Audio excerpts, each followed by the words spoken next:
integrity ball. True integrity. True integrity ball. True integrity. True integrity ball. True integrity. True integrity ball. True integrity. If in this game you want longevity, you got ball with true integrity. I know the game is like a referee, so you can never try to question me. This is what you call a specialty. Drew and Sean, that's a special team. All we do is reach our goals, then kick it like we calling in a special team. I can teach you how to strategy. I be filling up the stat sheets. With my faculty, I draft ideas, y'all draft. And welcome back to another episode of True Integrity Ball. I'm your host, Drew, here with my co-host, Sean. Yo. And week 6 is in the books, but you know how we'll do it. We'll go over a few games from week 6, and then we'll dive into week 7. But the first game we'll jump into is on Baltimore, Tennessee, an international game. Baltimore came away with the win, 24-16. Go ahead, take this one away, Sean. Yeah, man, this was a defensive-led game by Baltimore. They had 6 sacks on defense. Defense looked really good, especially with all the injuries on the back end. So it's pretty impressive how they've been playing defense. Definitely, I think, top 3 defense. They're top 3 defense. I think they're second overall in the scoring. So Baltimore's been playing some good ball. And no surprise when you have, one of the best linebackers in the game, Roquan Smith. And Patrick Queen has definitely upped his game like we've talked about in other episodes. But like I said, it just came down to the sacks, man. And the pressure on Ryan Tannehill got him up out of the game. I know he exited the game late in the second half. That brought in the second-year quarterback out of Liberty, Malik Willis. And he didn't do the game was pretty much over by then. Yeah. They tried to rally late. Henry broke off a big run, but Lamar played a great game, man. Didn't do too much. He had one pick, I think, some miscommunication on a curl route with Bateman, and that was a pick. But other than that, he 21 for 30, over 200 yards, rushed pretty good as well. So clean game for the most part, and they was able to come away with the win. Yeah, bro. I'll just say about the Ravens, they kept getting down to the red zone, but those possessions were turning into field goals instead of touchdown. That boy Justin Tucker went 6 for 6 on the field goals, and I know the one touchdown that they did have was to Zay Flowers, and that was his first touchdown of his NFL career, which is nice to see. And as you mentioned, it was a defensive-led game. Baltimore continued to play some solid ball. They're actually leading the league in sacks, which is pretty cool to see. And like you mentioned about Tannehill, man, I guess they got to see where they go from here and what they actually have in Malik Willis, man. Any final thoughts, bro? Yeah, I mean, they taped up Tannehill's ankle, and I guess the X-rays came back negative, so he probably has a sprain. But you know how them sprains are, up and down. Could be 4 weeks, could be week to week, could be 8 weeks. So it just depends. And you got to roll with Willis now. I mean, you drafted him last year. You didn't really give him – he played a couple games. You didn't really give him a chance to grow. And then you bought another rookie, I think, out of Kentucky, Will Levis. And so it's like you're going to have to roll the dice with one of them if Tannehill can't go. So we'll see. Other thing on Baltimore's side is how you brought up Justin Tucker's field goals. Just want to make this point. John Harbaugh has been, facing a lot of criticism, as you heard, the last 2-3 games, the loss to Pittsburgh and things like that. Yeah. Going forward, the clock expiring, they didn't kick a field goal. So you see this week, they in the red zone 5-yard line, 3-yard line. They kicked six field goals. That boy just trying to secure his job. Just imagine if Baltimore could cash in on 3 out of those 6 field goals and touchdowns, this game wouldn't have even been close. So hopefully, sometimes teams get rolling, as we always say, towards the end of the season when they click into the playoffs. But it's a good sign when your defense is clicking. Offense could come along, then you got a great team. So hopefully this new offensive coordinator, Tom Munkins, could get this offense on track, man, because 6 field goals, I don't think I've ever heard of a stat like that. But you got the greatest kicker in the NFL history. I guess it works. Yeah. 6 field goals is still crazy, though, bro. Yeah, I was telling myself that I guess it's a good problem for Baltimore to have, that they're still trying to figure out their offense while they're still winning games. I think they will get it together. Thank God they didn't have any drop passes this game, which is pretty cool. So I think, like you mentioned, as the season progresses, we is like about to reach basically the half point of the season. It will be nice to see them start clicking, but they do have a big test next week, Detroit. But we'll definitely talk about that in a few. But I guess the next game we'll move on to is San Fran going to Cleveland.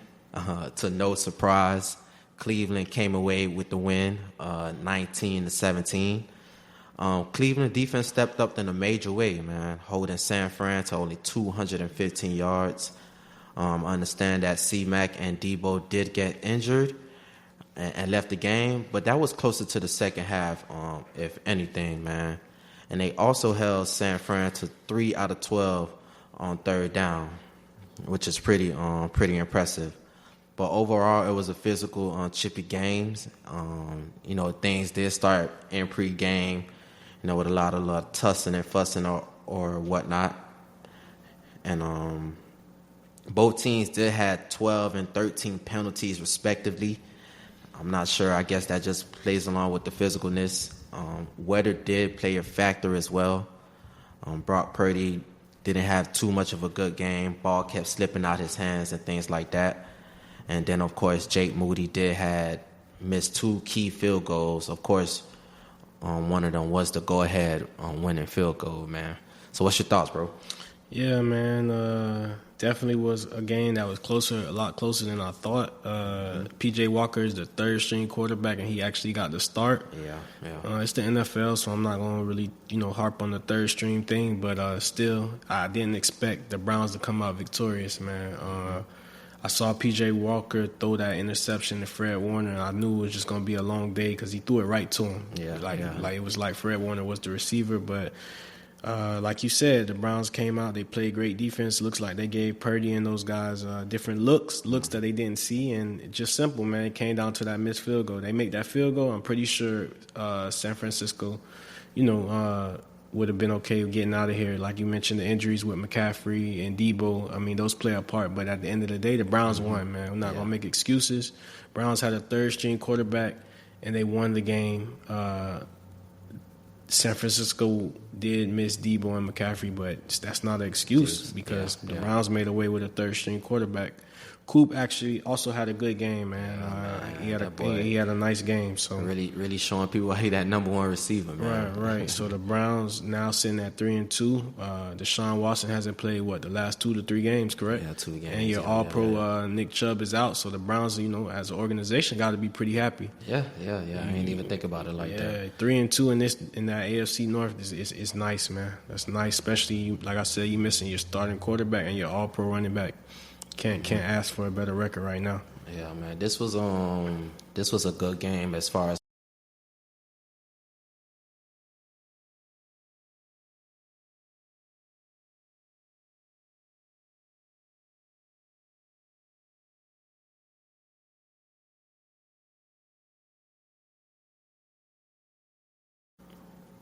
JOK Jeremiah.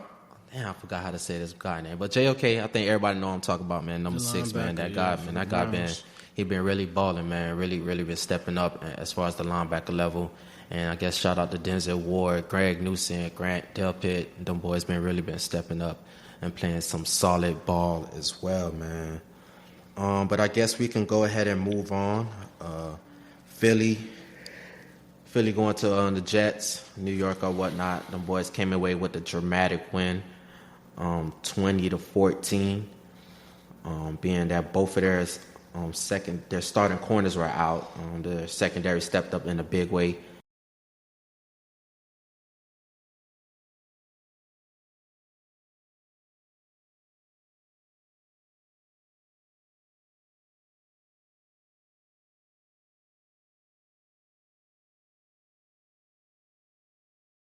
Contribute with 5 catches on 54 yards as well. And that boy Garrett Wilson had 12 targets, 8 catches for 90 yards, man. Made some huge third down catches. But overall, this was more about the Jets, just showing why they wanted the best defense in the NFL and just making it difficult for Jalen Hurts, bro. What's your thoughts, man? Yeah, this just came down to the Jets defense, man. They held Swift to 10 carries for 18 yards, which Swift was actually top 5 in rushing on the league, and I think the last 3 previous games he ran over 100 yards. One of those games he ran for 175. So Swift was actually getting off, man. It was having a great season until they came across the Jets, but we know the Jets D-line is top 3 and the defense is a top 5 defense, so that's no surprise. And they gave Jalen Hurts, a run for his money. He threw 3 picks. A.J. Brown got off, man, 7 for 131. So most of that was in the first half. Yeah, so I mean that was expected. You don't, like you said, no Sauce Gardner. No DJ Reed, so that's kind of expected for A.J. Brown or Devontae Smith to go off one of them because you're going against backup corners. But Zach Wilson, surprisingly played a clean game, and that's what I always like. That's always what I think should happen when you have a great defense. Just the quarterback just don't throw the game away. Take care of the ball, and usually the defense, can hold a team under 21 points. All your offense got to do, is score, 21 points. And hopefully you get some turnovers on defense, which is what the Jets did. One key I did want to point out is that third down, I think it was about a couple minutes to go, Jalen Hurts threw that pick. I didn't understand why they threw that pick instead of running the ball out. You throw that pick, I understand you're trying to play aggressive. You want to get the first down, milk the clock. But if you run the ball, you punt the ball, you force Zach Wilson, who's not a top-tier guy, to drive the ball all the way down, and he has to score the ball. So for me, if I were the Eagles, I would have just ran the ball out. I get it. You trust Jalen Hurts. He has the keys to the city, MVP guy, candidate guy. So you trust him to make the right throw, but shit happens, man. You punt that ball away, I don't see Zach Wilson driving 70 yards down the field and scoring a touchdown on the Eagles' defense. I don't see that happening. It could happen, but I didn't see that happening. So hats off to the Jets. Jets sitting at 3-3. They're saying Aaron Rodgers could come back, so we'll see. Definitely about 3 weeks ago, we was looking at the Jets possibly not even winning another game the way Zach Wilson was playing. So writing them boys off. The defense is rolling, and Zach Wilson, all he got to do is, take care of the ball, and anything can happen. Yeah, definitely, man. I guess like we always mention, it's any given Sunday, man. Anybody can win a game. And, as far as Philly and San Fran, the boys both went down. And there's no more undefeated teams in the league, man. So, I guess shout out to the Jets, man. We'll see how the season progresses for them boys. But I guess we can go ahead and move on to Detroit going to Tampa Bay. I know last week I did expect Tampa. I did mention that Tampa have a good chance of winning this game. But Detroit came out with the win. They had a solid performance. Jared Goff distributing the ball efficiently, getting the ball to Amon St. Brown, and leaning on their offensive line, man. Them boys really be moving that point of attack as far as the line or whatnot, man. And their defense stepped up when they needed to, and they wasn't able to move the ball. Tampa was able to move the ball, but once they got into the red zone, basically Detroit shut them down, and that's where those 6 points came from. But honestly, Detroit is looking very good. They came in on the roll. They are injured up or whatnot. And here they are, came out victorious with this win, man. They are looking like one of the better teams in the NFL. I'm not going to sit here and say they're on par with the 49ers, of course, healthy or whatnot. But I definitely think they'll give the Eagles a run for their money.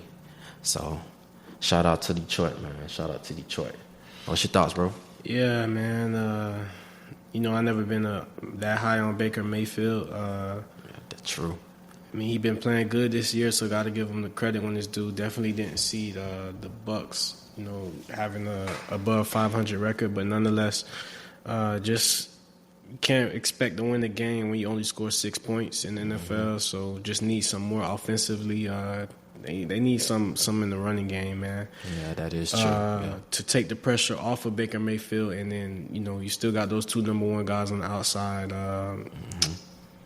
Mike Evans and Godwin, but you need a running back, man. I believe they rushed for like 40 yards, man. That's Rashad White, yeah. Which isn't enough. Not ideal. Yeah, it's not enough to get the job done. As we mentioned, the 6 points, but like you said, the Lions, and you're the only guy I've heard take the Lions before the season started. You took the Lions to win the division, and you said they were going to be really good. I didn't see it, but you were right, man. Lions sitting at 5-1, 5-1. 5-1.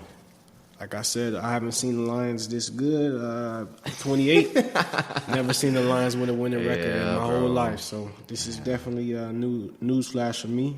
Jared Goff is playing really good ball, man. Yeah, I think he won NFC Player of the Week. 30 for 44 for 353, bro. That's great numbers. The Amon St. Brown went off for 12 for 124. Jamison Williams, I think, returned this week. This was the first game back, right? He caught a touchdown. So as he gets acclimated in the offense, we should be able to see maybe that Alabama Jamison Wilson, Williams before he broke his leg. So with the explosive deep balls, because you have so many receivers on this offense, he could blow the top off. So. Lions possibly could be rolling, man. They're already rolling, but they can make a significant run coming up, especially in that weak division they're in. So they do got the Ravens next week, bro. So yeah. We'll see. We're really that's gonna be a good game, but we'll talk about that in a few, man. But I guess the final game we'll talk about for Week 6 is Dallas going to the Chargers. Dallas went into SoFi, and it came out with a close win, 20-17. You want to take this game, bro? Yeah, bro. I think I did take the Chargers to win this game last week, but they came out unsuccessful. Dak had a good game. They got CD involved. CD looked really good going against what I think is a pretty good defense.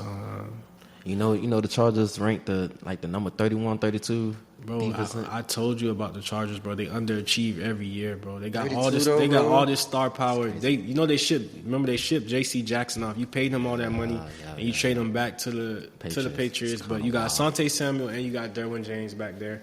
So it's like, bro, how are you that bad? I get what you're saying. Then you got Bosa, and you got Khalil Mack, bro, and you signed Kendricks from the Vikings. It's like, bro, how are you this bad, bro? Khalil Mack and Joey Bosa on each side, bro. Are you that bad? Brandon and then you Staley, bro, the coaching dog is the coaching, bro. It's like, man. But back to the game, bro. Herbert, man. It's like he's talented, but like I said, man, he never gets the job done, bro. Yeah. He don't never get the job done, and Mike Williams for the rest of the year. So you just got Keenan Allen, and boy it's like playing big. He has, but it's like. You don't have nobody else, bro. Once you take away Keenan Allen, it's like Eckler just came back, but he still got to get, reacclimated. And then the rookie they took in the first round from TCU, bro, he's Johnson. Like a non-factor, bro. So Cowboys had a good win, bro. It's an impressive win. They bounced back from that blowout last week, so you got to give credit when it's due. It was a close game. The close games are the harder games to play, bro, as an athlete, bro, because you gotta find a way to win. So and that's what they did. I'll say the one thing that really stands out to me, bro, I was just looking at the box score or whatever, bro. Both teams respectively have 11 and 12. How much penalties them boys had, bro? Wait a second, bro. Cowboys had a lot, bro. They had a lot before the play even started, bro. False starts, things like that. They had a lot, bro. So that's bad coaching, bro. Yeah, bro. I think it was like 10 to 11 penalties each, bro. But I was just watching the game, dog. Most of the penalties, like, it's off of illegal contact and stuff like that, and helmet to helmet. It's like it's really getting hard for the defenders for really to play football, bro. I really don't understand what they want them boys to do, man. But like you mentioned, bro, Dallas played a basically efficient game, especially coming off that nasty loss from San Fran. So they wanted to basically prove a point, which they did. And the Chargers doing what the Chargers been doing basically for the past 3 to 4 years, man. They just been coming up short each and every time, man. I honestly think it's, for the most part, I think it's the coaching. They more than likely, I don't think Brandon Staley is the guy, but I'm not sure where the Chargers go from here. They do got Kansas City coming up next week, man. But I guess that is it for Week 6, and we will go ahead and jump into Week 7. And the first game we'll talk about is Detroit going to Baltimore, man. I know we just spoke about both teams. The Ravens is favored by 3 points. So they do see these teams basically as even. So what's your thoughts, bro? Surprising that they got Baltimore as the favorite because Baltimore has not played their best ball yet, bro. They should definitely be. They should be the number one team in the league. They should be the only undefeated team most right likely, now, bro. Most likely Vegas probably see that as well. But they have to give Detroit some respect. Detroit has been, I respect Detroit, but I'm just facts is facts, bro. We look at the 2 games that Baltimore lost against the Colts, bro. They should have won that game, bro. A lot of mistakes on their end. Missed field goal. The Pittsburgh game, they came out the second half, didn't take the field goal, things like that. So Baltimore is the only team in the league right now outside of the 49ers that I see should be undefeated, bro. Yeah, I got you. So that's why I'm saying it's surprising that it's 3 points, but I'll take it because, like I said, the Lions have played better ball than Baltimore. But hoping Baltimore can get on track, man, on offense, man. If we can't get on track this game, I need them to make a trade. We need a running back, bro. We can't. Shit, Derrick Henry, Saquon, something, huh? See, the thing with I see the rumors for Derrick Henry, but it's like, why would I trade you to? Why would I trade not the Ravens? The Ravens, yes, they would love to get Derrick Henry, but why would the Titans trade him in the AFC to them? Yeah, they meet in the playoffs. Yeah. I think the last 3 years before last year, the previous 2 years, they met in the playoffs. Yeah. They have bad blood. They're not going to trade. They're not going to do them that favor. You get what I'm saying? So that's that. I don't even see that happening. But I would like. I was hoping Jonathan Taylor we could have got him, but they signed him. He signed back with the Colts. But we need a running back, bro. We're not going to go nowhere like this. We're not going to do a deep run, bro, without getting another running back. Odell and Bateman got to stay on the field, bro. Flowers has been big. He has a lot of receptions every game. We got to figure out how to connect for those deep balls. Andrews is always solid, and just got to get the offense clicking, man. Defense, we got to pat our backs off to the defense. Defense show up every week. They do their job, and then some. Defense is the reason why we win in these games, actually, because Lamar ain't getting no help, man. Yeah, I think this may be one of those games that the Ravens actually play up to their competition. So, Detroit is probably one of the best teams in the league. So, I think John Harbaugh going to have them on point. And hopefully this is the game that they actually put it all together. This may be kind of a bad spot for Detroit. This is their, I guess, back-to-back games on the road. So, that definitely may be an edge for Baltimore. But I think nonetheless it's going to be a good game. It's definitely going to go back and forth. But hopefully we think that Baltimore should prevail, man. Come out with the win. All right. That's it for Detroit, Baltimore. And the next game, go ahead and jump into is Buffalo going to New England, a division game. Vegas had this point as 8 points, man. They're giving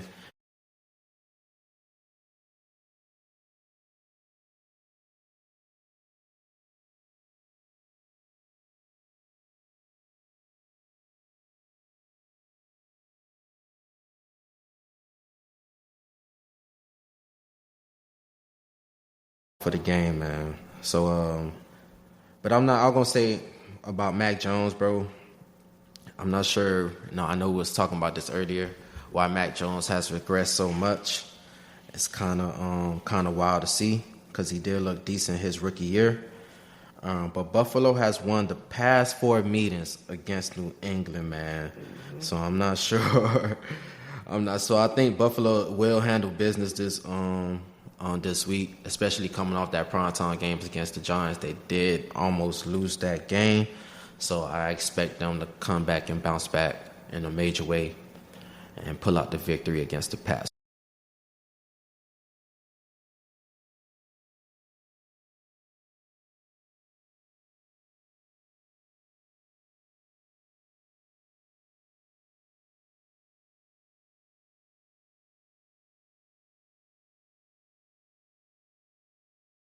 The Buffalo is clearly the better team. Just thinking if we think Belichick is gonna make it out the season, bro? Is he gonna? Do they have enough respect? Ownership, Robert Kraft. Do they have enough respect for him to just keep him for the rest of the season, or is he just? If they do fire him, bro, they definitely will do it at the end of the season. At the end of the season, right? You can't see it happening in the middle of the season, because I don't know how they are gonna win any more games, bro. If they have anything more like a game with with the Saints, bro, getting blown out like that, then that's possible, but. I don't know, bro. I'm just saying. I think everybody is schedule-wise. They still. I don't see how they're gonna, even get to 500, bro. So that's wild, bro, to say that about New England. Bro. You think they're gonna make it to 500? You still got to see the Dolphins again. I ain't never seen the Patriots play this bad, bro. They did. I never seen the Patriots play this bad, bro. Especially 2 months into the season, more credit to Brady, bro. Yeah, definitely. And them defenses they had, so that's all that is. But yeah, Buffalo, man, clearly gonna take this. Gotcha, man. But I guess we can go ahead and move on to the Chargers going to Kansas City, another division game.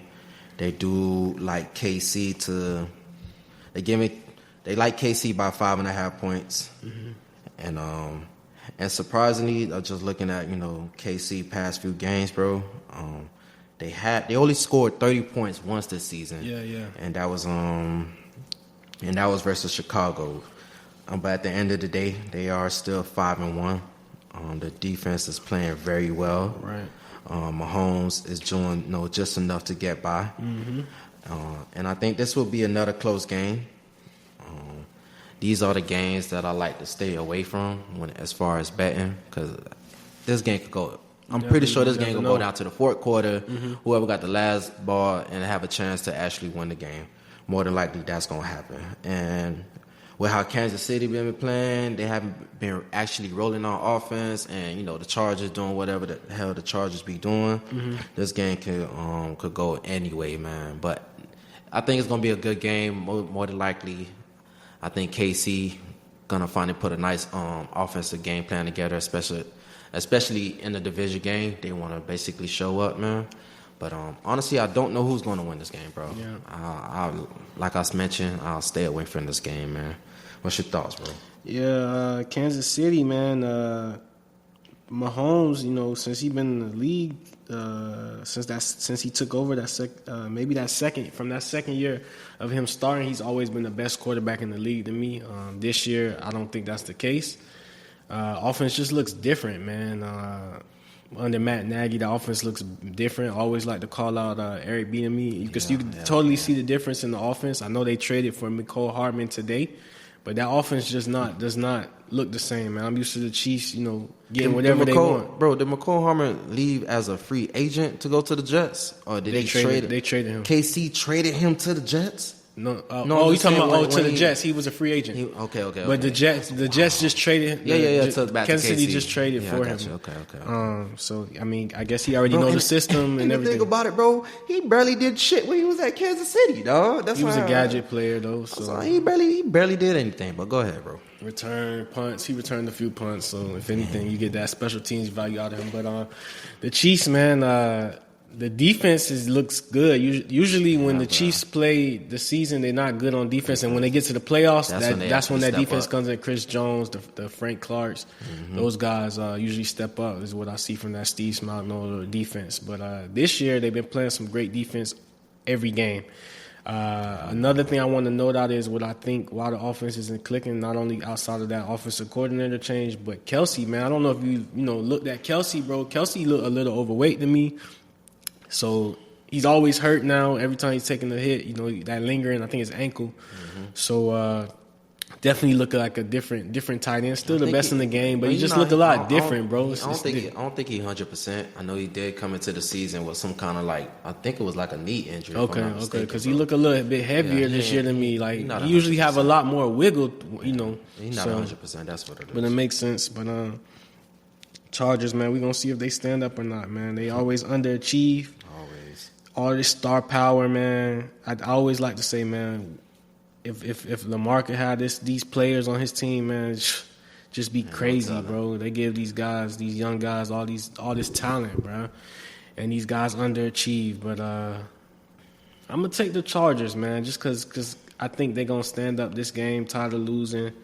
division rival. I can't tell you the last time the Chargers have beat the Chiefs, so maybe they stand up in this game. We'll see. Yeah, no doubt, man. Definitely gonna be one of the better games of the week 7. But the last game we'll go ahead and talk about for today is Miami going to Philadelphia on Sunday Night Football. Depending how Sunday, all the games go on Sunday, this just might be the best game of the week, man. A high-powered Dolphins offense going against the Super Bowl runner-ups. Both teams is 5-1. They do have Philly favored by 2 points, so they do definitely think that somewhere in the game is going to be some kind of important 2-point conversion that will happen. We'll definitely need to see what's the health of the Eagles. I know they have injuries on both sides of the ball or whatnot. But it will be interesting to see the trenches. Eagles D-line going versus Miami O-line. We'll see how Miami how their O-line will perform. That's what I'm going to be looking forward to. But we all know that Philly going to be able to move the ball. They should be able to move the ball passing or running or whatnot because, the Dolphins defense haven't been the best. But I think for the most part, all eyes going to be on Tua, how he orchestrated this offense against Philly defense. But it's going to be a fun game. I definitely expect points. I think it's going to give us like a real deal Super Bowl type feel. And I expect a very, very good game, bro. What's your thoughts, man?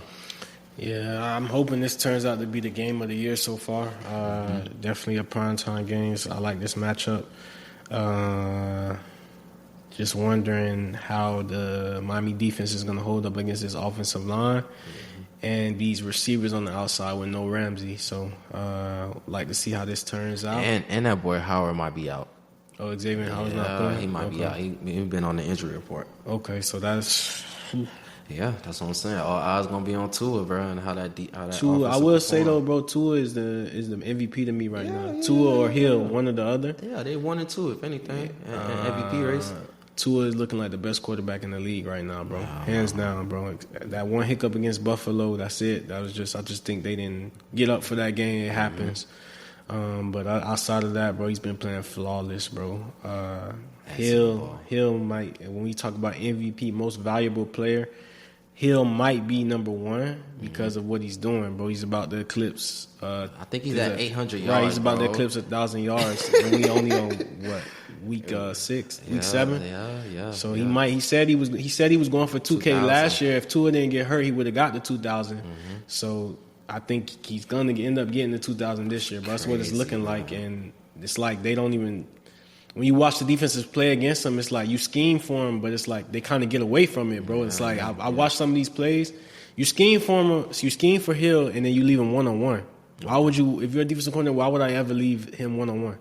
I would never. I will always have either coverage roll to him or have a safety above him. But a lot of these highlights I'm seeing is like they just leave him 1-on-1 and let the guy. You know that's what's gonna happen, bro. You know he's gonna. There's nobody on defense that can run with that man. I think they. So it's they like you have to put a safety over the top. They just find them open holes, bro.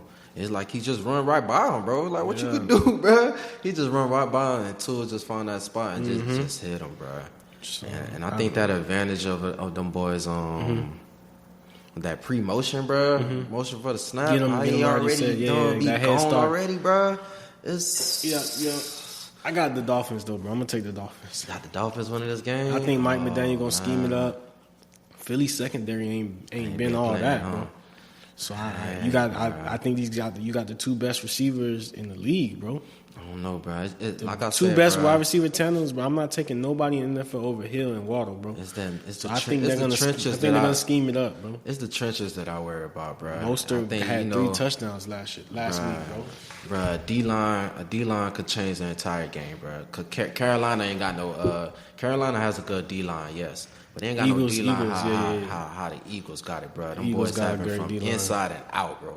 Tua get the ball out under 2 seconds. That changed the whole. He gonna get that ball out, bro. I understand that, but they do have their moments where the offense is not clicking as as efficiently as they would like to. Because we seen the Buffalo game, we seen the freaking Carolina game. Carolina went up 14-0. So yeah. That was in the first quarter. Still though, 14-0. Most teams can't come back from 14-0. That was in the first Every team quarter, can't come back from 14-0. I think nobody had no doubts that Miami was coming back from that. Because Carolina is so bad. Yeah, exactly. That's what I'm saying. Another team start off 14-0, bro. It's not guaranteed that team coming back. That's all I'm just saying. The Miami struggled against Patriots. They definitely struggled against Buffalo as well. So they're definitely not invincible. You know, you could definitely slow them down, bro. That's my main point gonna be on. I'll say my main point, but main thing I'll be watching is the trenches, bro. O-line versus D-line, especially when the Dolphins is all offense, bro. Gotcha. Yeah, man. Any final thoughts for the week or anything like that, man? Just going to shout out Ramsey coming back a little early. He started practicing this week, so he should be ramping up in the next 3 weeks, 2 to 3 weeks. Hopefully, he get on the field. Like 2 to 3 weeks, he should get on the field. Just man, this turf, a lot of injuries again this week. This turf is no good, so I wonder what they're gonna do. You know, going forward with this turf. I know it's a money business in the NFL, but these players vouching for that grass, man. Yeah. Too many ACLs going on that turf. Man, probably got when this type of stuff they gotta ask for a collective bargaining agreement and stuff like that when they at the table, man. I'm pretty sure they just signed a deal not too long ago, so those are the type of things they need to ask for, man. But I guess that is it for week 7, man. Hope you guys enjoy. See you next week, man. Peace. You.